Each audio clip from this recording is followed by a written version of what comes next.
This episode is sponsored by BetterHelp. As always, we here at CinemaSins want to remind you to prioritize your mental health. That's why we wholeheartedly recommend BetterHelp. It's an online therapeutic resource that will assess your needs and match you with your own licensed professional therapist, all from the comfort of your home. To get started, head to betterhelp.com/cinemasins, answer a few questions about your state of mind, and before you know it, you'll be matched with a therapist who will work with you. Oh yeah, and you also get 10% off your first month when you click that link below. Now, on to the show.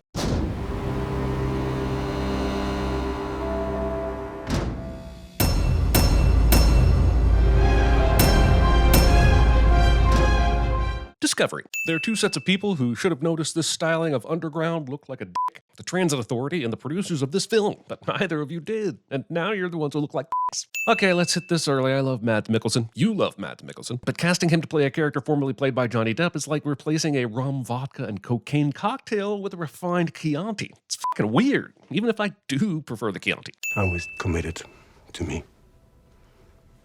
To us. I almost want to remove a sin for the sheer commitment to the telenovela moments that these movies seem to want to push, but I hate it, and it's dull. So here are 10 sins instead. Do you really intend to turn your back on your own kind? This franchise continues to Eric Charles' mutant debate so fucking hard that I wouldn't be surprised if it's one overly stuffed box office crash from going back to the 60s with a new cast. I mean, ahead to the 60s with an older cast. Look, I'm saying we've seen this shit before. Can we move on? Paddleboarding in a suit. I thought you were taking the wizarding world into an American story. Quit fussing it up with your English sophistication bullshit.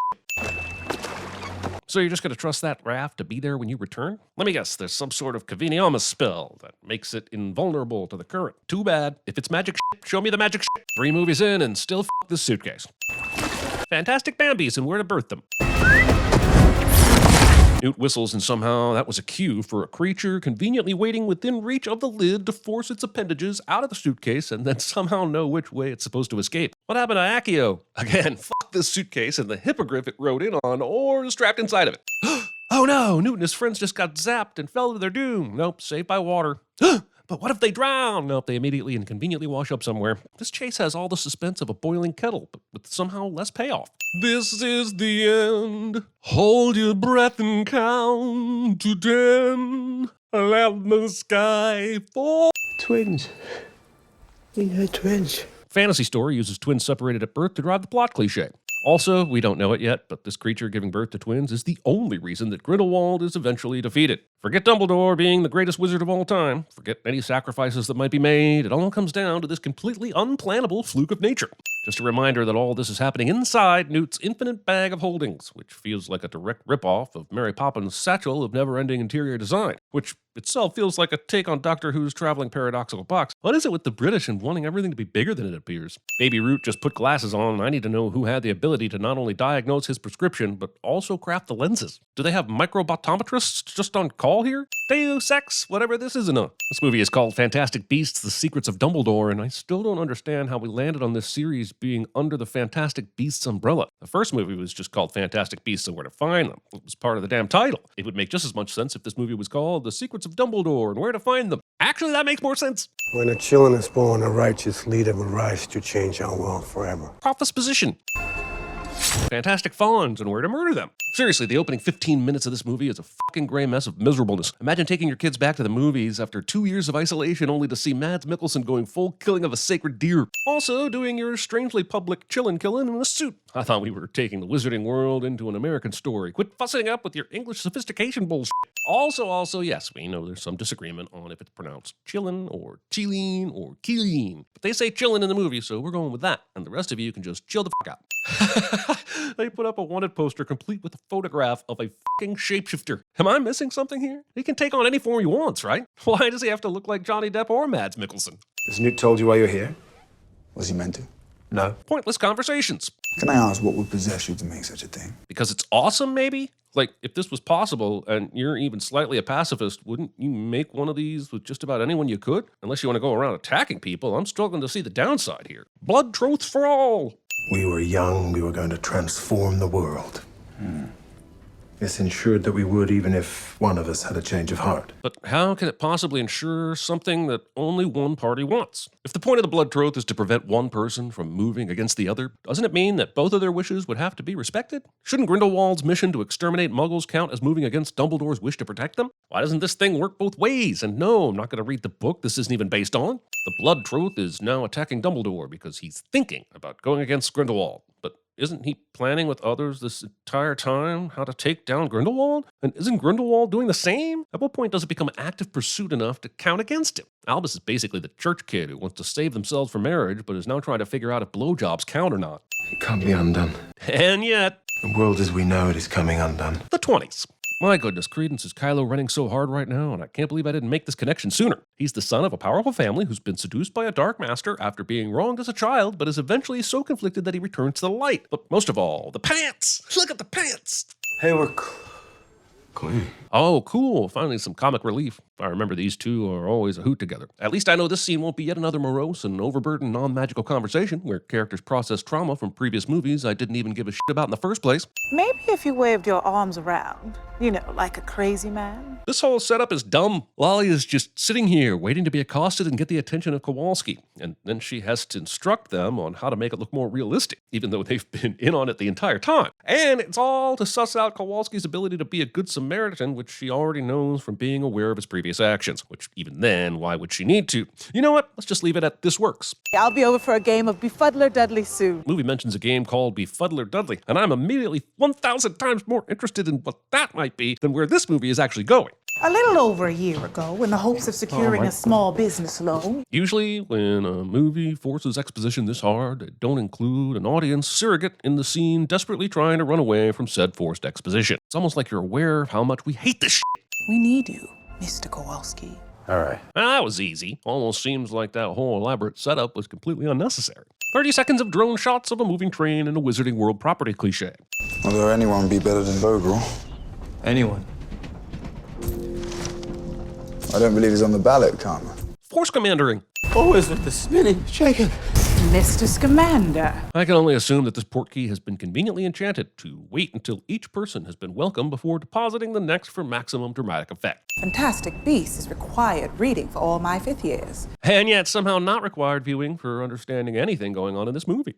Grindelwald has the ability to see snatches of the future. What a very specific and kinky skill. I may have misunderstood. How do you confuse a guy that can see the future? Countersight. Ah, yes, the idea that you can provide many possible alternate futures so that the future seer doesn't know which one the actual future is, which in turn means they could never really see the future in the first place, but only future possibilities, which, by the way, exist whether you try to put them into intended play or not. Should I just said bullshit? I feel like maybe I should have just said bullshit. So, this is the team that's going to take down the most dangerous wizard we've faced in over a century. Movie desperately tries to set up this underdog story, forgetting that we have no idea exactly what they will be doing or how we should be rooting for them. So, go team, do the stuff and things and such. You're all right, little one. This fucking suitcase makes less sense by the minute. If it's supposed to be some kind of zoological TARDIS, then how is the psychic pony resting here right at the top whenever the plot needs it? No one can know everything. Not even you. And especially the audience. It's most important that they stay super confused. Otherwise, they might figure out how ultimately unimportant any of this middle part is.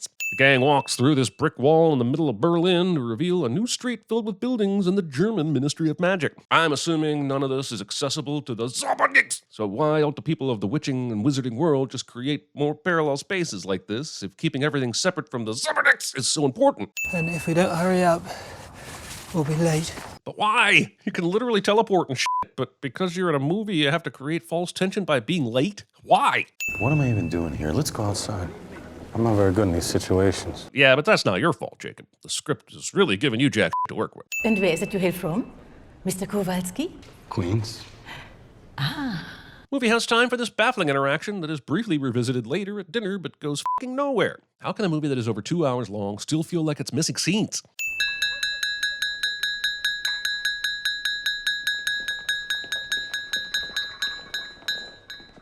Clinking your teacup 34 times when 5 would have been just plenty. Thanks. No matter who should triumph, the Confederation will be in able hands.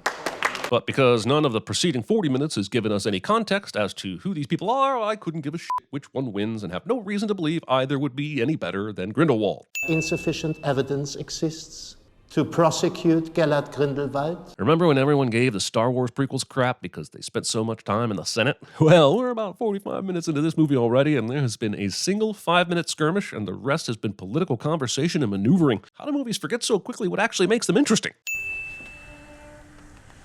Don't ask. And Dumbledore doesn't, even though he really should. This is some pretty suspicious shit to be going down in what is essentially your base of operations. And you're sure that he can kill Dumbledore?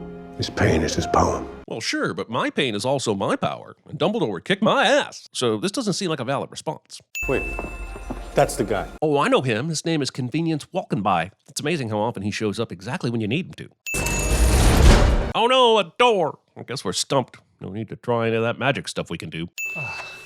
If the intent is to remain incognito, a floating glove leading right to your location is probably a questionable choice. I encourage you to attend tonight's candidates' dinner. Take Mr. Kowalski.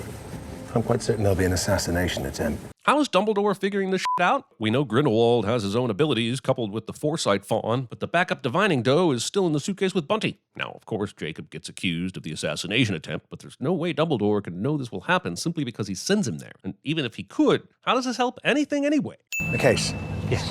Rest assured, it's in safe hands. The movie thinks that because it turned the age-old tradition of characters withholding information from other characters so the audience doesn't get ahead of the story into an actual plot point, that it will keep me from sinning it.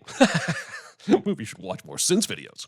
I'd like to have this case replicated, please. The magicians capable of many wondrous feats can't magic up a few convincing replicas of this very generic-looking suitcase. Queenie, is he telling the truth? So now Queenie is a lie detector? I get she can read minds, but pretending what someone is thinking is a simple binary truth as opposed to a complex mash of multiple feelings about our own interpretations of what might be true or not, and how our own personal narrative impacts what is and isn't truth or not, is a bit silly. Then I presume you won't mind if I relieve you of your sister's memory. The biggest sin you probably weren't expecting is poor Yusuf getting the absolute roughest deal of anyone in this movie. He loses all of the memories of his poor dead sister in the line of duty, and it is never mentioned again. Merlin, help me if they have to make a fourth movie. It better be about Yusuf unleashing an unholy fury upon the world for this bullshit. Also, if this was part of the plan, then Dumbledore is a f***ing monster, and maybe Voldemort was right all along. Magically spitting on someone is still spitting on someone, Albus. Do you know what it's like to have no one? To always be alone? The snake lady from the last movie called, she says, "F you, dude. Did you ever stop to notice all the blood we shed before? Did you ever stop to notice the crying underneath these weeping shores? Ooh, ooh. Things are not quite what they appear, Credence. Stealing the augmented reality fight from Spider-Man Far From Home. If I'm understanding this correctly, and honestly, who the f knows? Dumbledore has created some sort of mirror dimension place to get the upper hand on Credence, blasted some inky parts out of him so that he could Christ pose in the crystal waters of the purgatory puddle until his phoenix swoops in to sin-eat his pile of excrement. I'm just saying this whole Credence's clear water revival part is a little confusing. What he's told you isn't true, but we do share the same blood. You are a Dumbledore. But I won't elaborate any further because I'm a bastard that can see you need peace but refuses to give it to you. This single tear. Oh yeah, Newt's in this movie. He's just a pet, really. The unapologetic shifts in tone this movie pulls are jarring as all hell. We've just had a somber Luke, I'm not your father, but I think I know him moment, and are thrown straight into more discount baby Groot shenanigans. Grubhub. Does everything have to be magic? Was this really worth the time it took to enchant it? I hope shit like this is viewed with as much disdain in the witching and wizarding world as personalized number plates are in ours. Let him stand as a candidate. Let the people vote. When he loses, the people will have spoken. We interrupt your Harry Potter fantasy movie with a clumsy allegory for 21st century politics. We get it. The masses must be heard, but they also can't be trusted to not back anything that falls in the Venn diagram of mindless potato and despotic war criminal. Nice try, but this movie was never fixing that. Also, even by our real-world standards, going from multiple murders to presidential candidate in the space of days is a bit of a stretch, at least for now. Let's check back in 6 months and see if this still holds true. He also looks like my Uncle Dominic.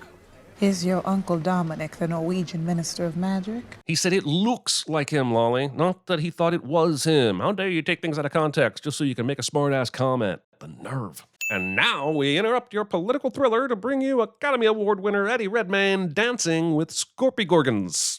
The music playing as the Scamander brothers lobster shuffle themselves out of danger would be right at home in a Super Mario game, and I just have to remind you, this is the same movie that had these creatures feasting on a freshly discarded acid-melted corpse less than 10 seconds ago. Swivel, but delicately. Giving away all my special sexy time secrets.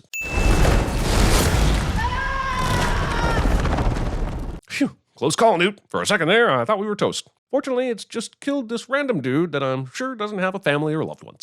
Assassin! Huh? You, movie. This guy couldn't see jack shit from all the way over there, let alone with Jacob's back turned to him.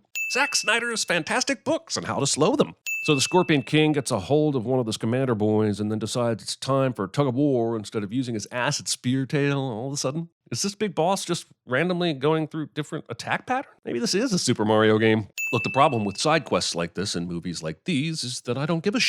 It doesn't matter. I know there isn't a chance that Newt and Thamasnaria are dying here because I've seen movies before. The really odd thing is that it's sidelining our damn protagonist. Quidditch, man. People actually play this game in actual competitions like it's not a made-up sport for flying wizards or something. That's it. I'm starting a Befuddler Dudley League, and none of you sons of Quidditches are invited. We encountered some complications. But how do they know he's a muggle? Lolly made it look like all the shenanigans were coming from Jacob and his fake wand, so what gives? And if they knew he was a muggle all along, why was he allowed at the dinner in the first place? The fact that everything didn't go precisely to plan was precisely the plan. Countersight 101. Bullshit. They say if you listen carefully enough, the past whispers to you. Yeah, it sounds something like exposition. So if you're good and worthy, then she'll see that. These creatures are not named mule deer. She bows, but only in the presence of someone truly pure of heart. Even more exposition. Snooping on someone else's reflex messages. Gellert and I had made plans to go away together.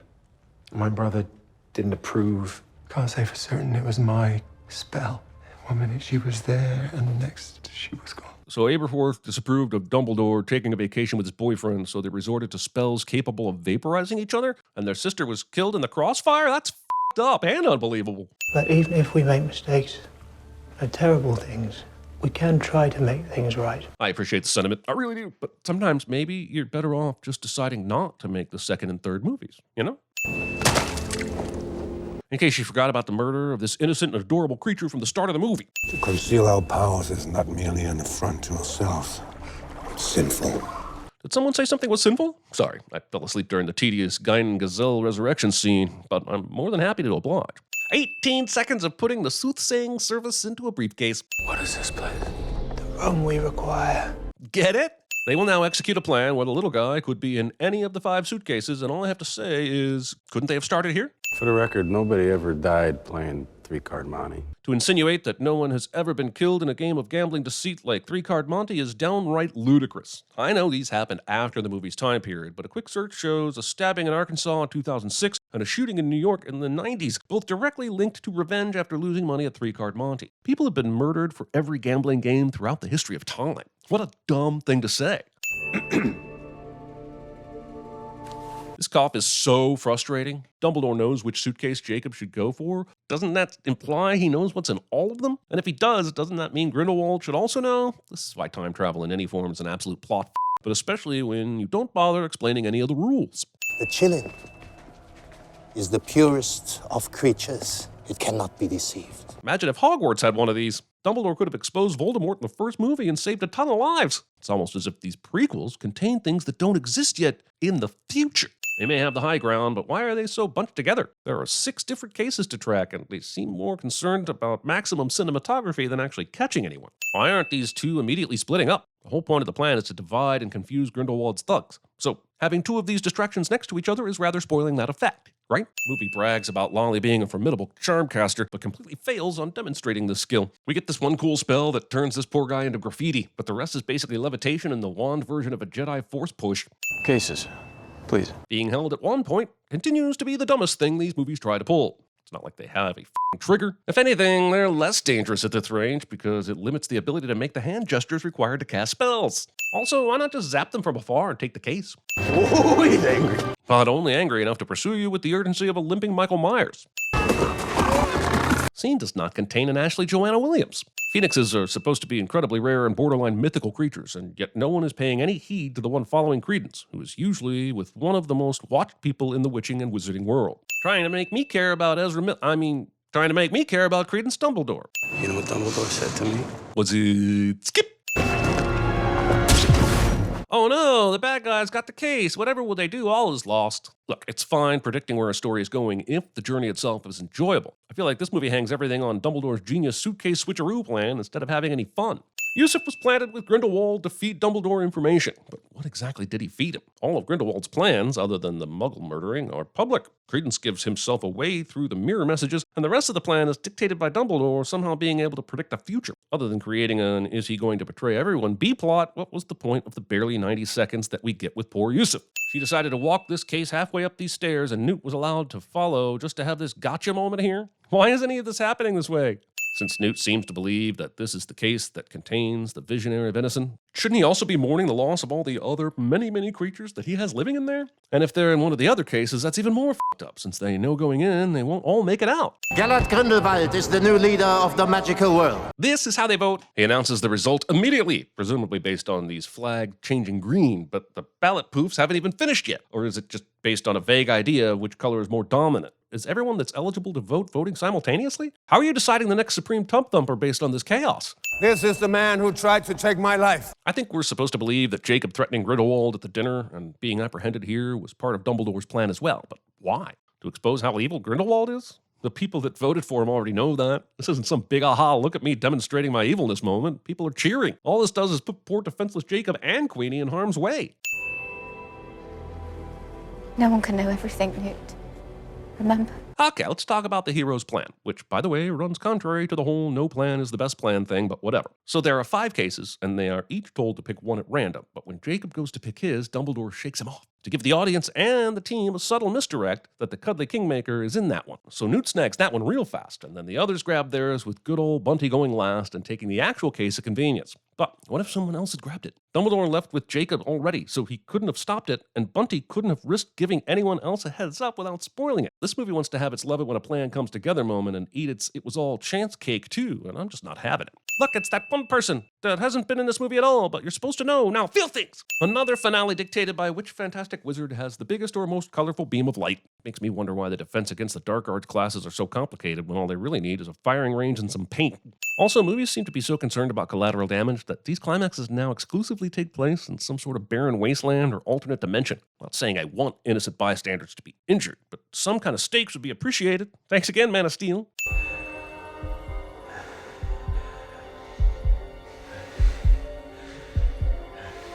This is going to be the greatest makeup sex in the history of makeup sex. I can't wait. Why aren't we cut into a sex scene? This isn't Disney. Do it like they do on the Discovery Channel. Yay! The nice lady won the election. All is well, except this completely overlooks that a lot of these people were cheering and rejoicing after Gellert said, Our war with the Muggles begins today! So what happens to them? They're not just reacting to rhetoric, they're ready to do some murdering, but all is well because Grindelwald isn't technically president? Also, everyone is very quick to trust this predictor after just being fooled by another future floof mere minutes ago.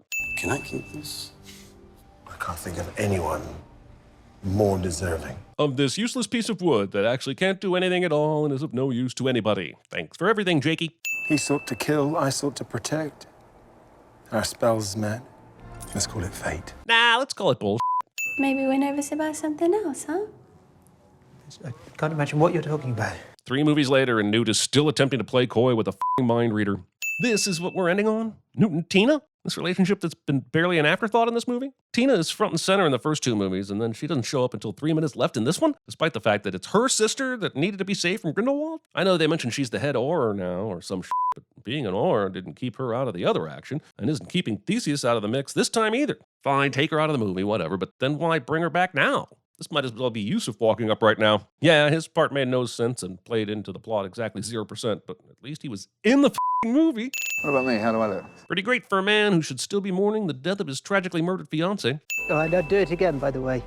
Should you ask? Oh, I'm sure we'll be watching you do this all again, even if nobody asks for it, Eddie. I mean, Newt. Despite everything, I still hope they make more of these movies. Dan Fogler is fun, Eddie Redmayne is always entertaining, and Jude Law is a great young Dumbledore. I just hope they refocus on some of the whimsy and fun that was hinted at in the first movie instead. Oh my god, how long are we going to watch him walking through the snow? I take it all back!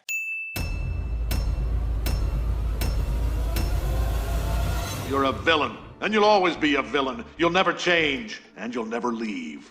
Thanks again to BetterHelp for sponsoring this episode. It's way too easy to forget to take care of your mental health. If you're feeling like you need to speak to someone or you just need a mental health check-in, BetterHelp is an amazing online resource that allows you to do just that. Connect with a therapist in a safe and secure online environment. And no, this isn't self-help. This is a real connection with an actual human being. And you don't even have to put on outside pants to do it. Pajama bottoms or sweats are just fine with BetterHelp. I know it can be easier to receive counseling without the need to go into an unfamiliar environment. And it's not just structured appointments. You can send messages to your therapist anytime, check out information that's relevant to your needs, and book your next appointment all on the same page. BetterHelp is committed to facilitating great therapeutic matches, so they make it easy and free to change counselors if needed. Head to betterhelp.com/cinemasins to answer a few questions and get paired up with a therapist within 24 hours. Get a whole 10% off your first month by clicking that link. Join over 2 million people taking charge of their mental health. Again, that's betterhelp, HELP.com/cinemasins.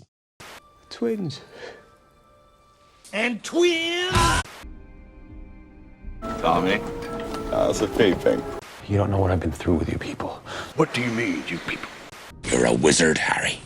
I'm a what? Oh. Your mission, should you choose to accept it, is to penetrate the highly secured archive inside the Kremlin. To save time, we've chosen your team for you. This message will self-destruct in 5 seconds. You got hard, kid. Where you from? Queens? Good soup. Who are you?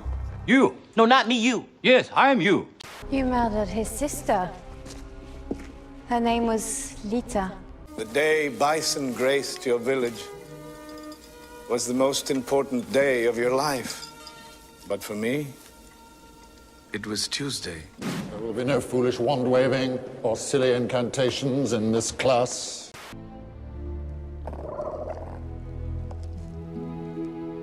You bow to no one. We'll cross the streams. Excuse me, Egon. You said crossing the streams was bad.